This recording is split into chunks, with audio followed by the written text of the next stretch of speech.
So, hi guys, we're back here this week again with Mike Chung from Loan Depot, and I'm Sandy Ohyama from eXp Realty. This week I'm going to be interviewing Mike about certain lending questions that a lot of people have. So one of the interesting questions that I got was, do lenders require discount points to be bought in increments? Can you answer that question for me? Yeah, that's a great question. I know a lot of times, we'll have a buyer that gets a seller credit. Let's say they get a $10,000 seller credit, Okay. right? And their closing costs, let's say, are $9,500. Okay. So they got $500 left over. Sure. So hey, let's apply this $500 and buy my rate down. Mm-hmm. So yes, we can do that. Okay. But it doesn't necessarily go in increments of like $200, $500, okay. $1,000. That's interesting. So there's not a set cost for, let's say I want to buy my rate down half a point.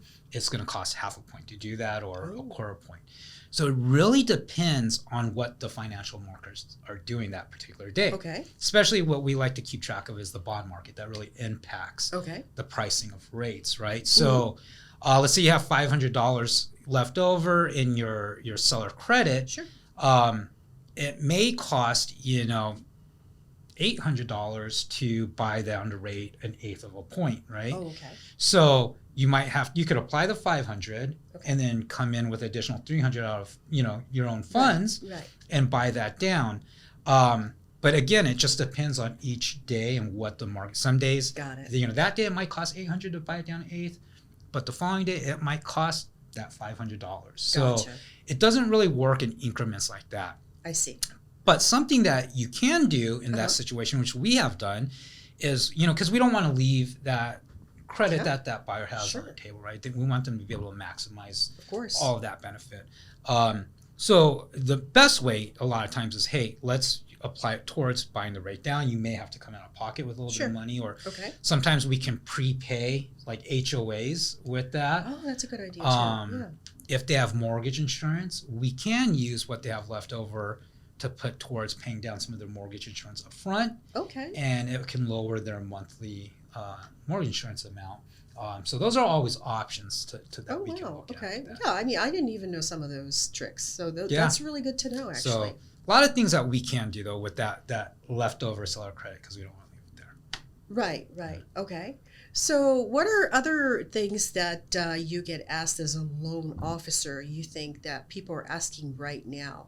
Do you think that rates will go down in the future, and what should buyers be aware of? Well, I think, yes, I do think rates are going to go down in the future. I think pretty much everyone in our industry and even outside our industry, like economists, they all think that they will come down. I don't have the crystal ball to say when and exactly how much, but yeah, I do, and I think we'll see rates improve this coming year. Right? Don't think it'll go back, and we talked about this in previous episodes. But something I think that a lot of buyers will ask. A lot of them will say, "Hey, I make this much money, and what can I afford to buy?" Right? So I make $100,000 a year. Right? Sure. What can I afford to buy?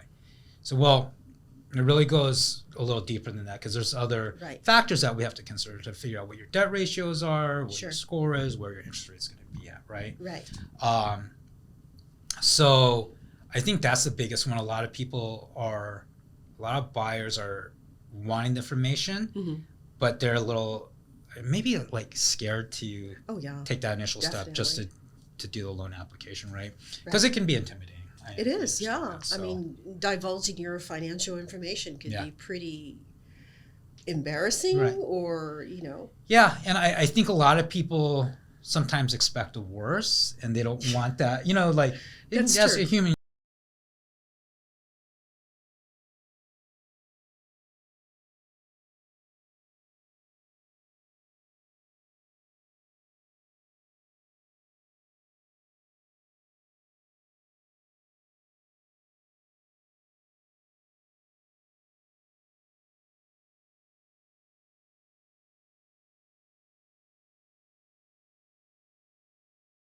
And to go back to the seller credit, though, there's a lot of things that we can do with those, and a lot of opportunities on on how we can structure it, and especially during these times, those seller credits are working so well for, that's for what I our hear buyers. too. So it really is a huge benefit to them. Good. So any advice to buyers going into 2024? What should they do right now to improve their financial situation? If you could give one piece of advice. I'll give my tidbit information at the end too. But yeah, I mean, honestly, anybody thinking about buying in 2024, my advice is to do a loan application in 2023 or right away, because then you'll know if there's something that you need to do with getting prepared for your purchase. Because, you know, you may not know that there's not enough reserves that you have, or you maybe even looking at credit score and, hey, bumping it from